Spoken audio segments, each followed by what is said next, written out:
That's all that I have, but I wanted to invite David Bennett, our senior warden, to say a word, and then we have a message from Lois.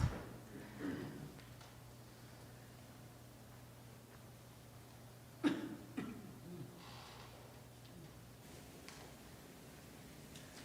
morning, everybody. Good morning. So, as you know, we are in the middle of our stewardship season, and we've heard over the last few weeks a series of ministry moments, and we'll have another one in just a moment from Lois Sauer. But before I hand the microphone to her, I just wanted to take a quick moment to talk about the business of the church. We are beginning today starting to distribute stewardship packets, and I think many of you were able to pick up one of these envelopes on the way in. If you did not have that opportunity on the way in, please be sure and grab on the way out. We'll be distributing next week as well, and the more that we can distribute in person, the less that we have to pay on postage. So we save a little money there. So please take a moment on your way out. We'll have some volunteers kind of helping to identify and grab packets and hand them to you. Inside your packet, you'll find just a couple of items. There'll be a letter from Mother Sarah, kind of talking about what we've accomplished and what we hope to accomplish. An information contact card that, if you have had changes for email addresses or phone numbers or things like that, helps us keep our database current. The pledge card itself, just a very simple card that we're looking to have you return to give us a sense of what you think your level of support may be for St. John's next year. And just a very short narrative budget. And this is, as I've said, kind of the business of the church.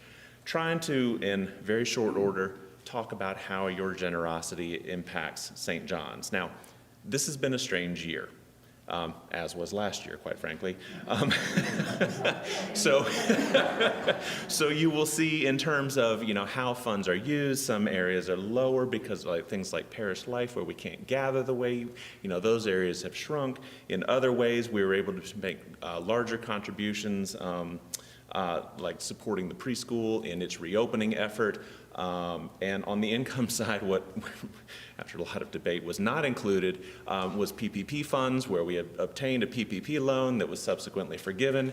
Many thanks and blessings, Al Sauer, for walking us through that process.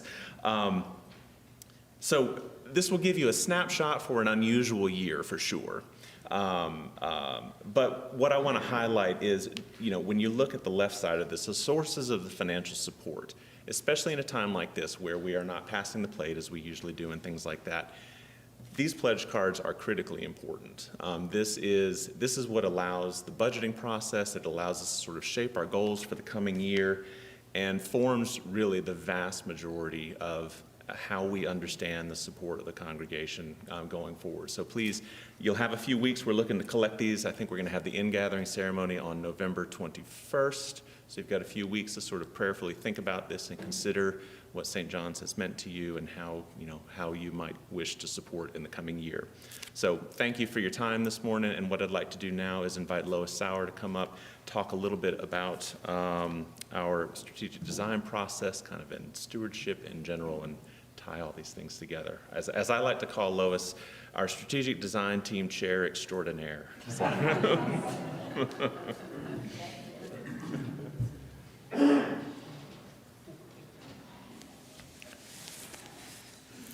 Well, good morning, St. John's.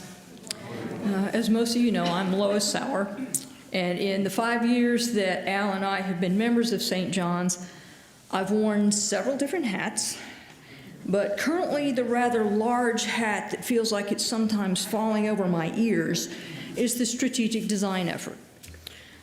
St. John's is this generous, warm, loving community that has been growing like crazy for the last few years. But growth brings challenges, and over time that often means that the ways we've always done things may not function as well anymore. As we continue to walk in love with one another and to move toward a future with hope, we need to be intentional about adjusting to our growth so that we stay connected in love to one another, but continue to be welcoming to those newer folks that God invites into our midst.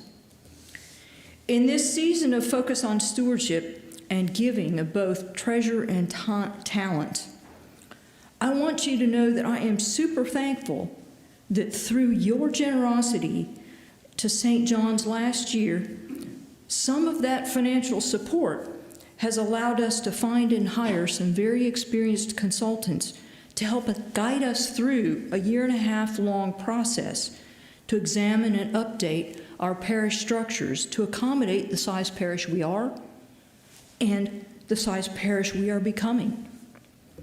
St. John's has so many vibrant and vital ministries, but it takes good internal systems and structures to allow those ministries and potential new ministries that emerge to thrive. The strategic design effort is tremendously important investment in the future of St. John's. I'm just the noticeable face of a group of 6 parishioners and our 2 clergy who are working very hard behind the scenes. Much of what we are doing will never catch your attention. We're kind of like the restaurant dishwashers that are invisible back in the kitchen, working hard to make sure the plates and pots and pans are in place so that the meals can be enjoyed. All of us on this committee love St. John's and are committed to this design ministry. We are investing ourselves and our energies into whatever we need to do for God's love to continue to shine amongst us at St. John's and through us to the wider wider Wake Forest community.